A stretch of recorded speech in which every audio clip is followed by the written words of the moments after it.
মা এই দেখো, এটা হচ্ছে রোবট সিম্বা। এটাকে ডিকে তৈরি করেছে এবং যাকে ব্যবহার করে আমাকে জেলে পাঠিয়েছে এই মুক্তি মাসি। অবশেষে সকল সত্য কথা বলে দিল কম্পাস। তো গাইস, এরপরে প্রথমে দেখতে পাই যে জেল হাজত থেকে কিন্তু পুলিশের অনুমতি নিয়ে সে কিন্তু বাইরে চলে আসে। কারণ যেভাবে হোক সিম্বার হাত থেকে এই পরিবেশ এবং সবাইকে বাঁচাতে হবে। আর তার এই নির্দেশে কিন্তু পুলিশও তাকে একদিনের সময় দেয়।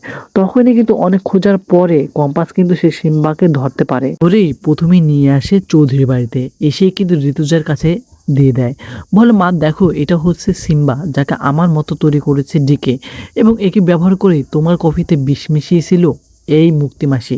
এবং সকল কথা শোনার পরে অবশ্যই ঋতুজা কিন্তু সেই সিম্বাকে পুলিশের কাছে হস্তক্ষেপ করে, এবং অবশেষে আমরা দেখতে পেলাম যে কম্পাসকে কিন্তু পুলিশ ছেড়ে দিয়েছে, এবং সে কিন্তু আবারও মুক্তি মাসিকে ভুল প্রমাণ করে তাকে কিন্তু পুলিশে দিয়ে দিল। তো গর্ব পেতে আমাদের সাথে থাকুন।